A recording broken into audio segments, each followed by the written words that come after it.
this week is a big week for DC fans. They're getting another shot at the Justice League film. Peyton, what do you make of the Snyder Cut coming out? All right. So I think it's going to be good. I think it's going to be better. Is it going to be this giant masterpiece that a lot of people are hyping it up to be? Absolutely not.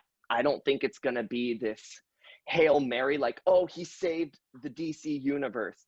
I just think it's going to be a better film. That's all. Ricky? Yeah, I agree with you 100%. I don't think that that movie is salvageable to make like a 9 out of 10 or whatever. Um, it'll it'll be good. It'll be fun. It'll be interesting. The first Justice League, it wasn't a terrible movie. It was really cartoony. It felt really disjointed. BVS gave me like a headache, and Justice League was just like, okay, this is just like a bad episode of like a corny TV show or something. So I don't know. Do something different with it. We'll see what happens. Jared Leto finally said the iconic line, "We live in a society." This film seems just like packed with everything that a potential DC fan could want in a movie. How could it go wrong, Peyton? I mean, I'm just looking at Zack Snyder's track record. He's a talented guy. He's got lots of good ideas. And that's what I feel like. I feel like he's kind of George Lucas with the prequels. He's got so many good ideas. He just has a hard time translating them into the writing and then putting it on screen. Because when I think back to like Batman versus Superman, there's lots of individual scenes and moments where I'm like, that was cool. That was cool. But when you cram them all together, it doesn't really make the best movie, if that makes sense. That's all I'm basing it off of. If he blows it out of the park and this is the best freaking DC film we've ever seen, oh, I'll be all here for it. I just don't think that's going to happen. I feel like he's great to have as a producer. He seems to be really great at like adapting comics, adapting stories, Watchmen, 300, and then like parts of BVS. So it's like you do want him on the team, but maybe not on the. I just feel like there should be maybe more teamwork going around there.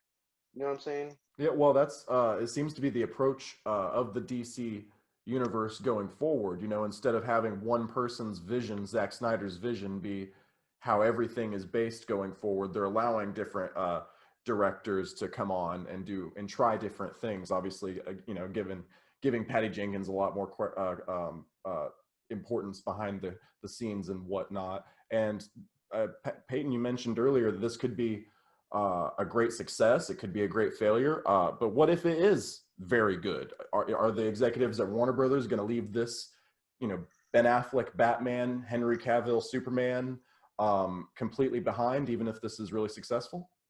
That's a good question that I honestly don't have the answer to, because I feel like they've already kind of established that's behind them. We're not really continuing that universe anymore.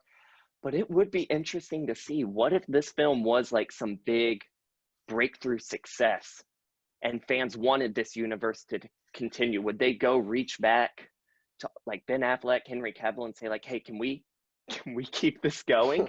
I don't know. Yeah, I'm sure if they all see money in it, that they'll come back for Justice League 2 in 5 years. They're willing to include 2 versions of the Joker in their film slate. Why not 2 versions of Superman? They've announced that they're going to include the character of Supergirl in the Flash movie, which is also going to include Michael Keaton as Batman and Ben Affleck as Batman. And they've already announced that they're working on a potential reboot of Superman. Do you guys anticipate this will be an entire reboot, a soft reboot, potentially a Man of Steel sequel in secret? Ricky, how do you see this coming? I'm guessing it's kind of like Joker. It'll probably be its own standalone thing. I feel like. Do you know who's directing, or do you know anything else about it? I don't think we're that far along in the process. J.J. Abrams is producing. Okay, I feel like there is a demand for like a more lighthearted, classic kind of Superman. Maybe I don't really like the dark Superman myself. So I could see them going that route, maybe just having a standalone thing, and seeing how that goes. You know, what they did with Joker. What do you think the future of movie theaters are going to be?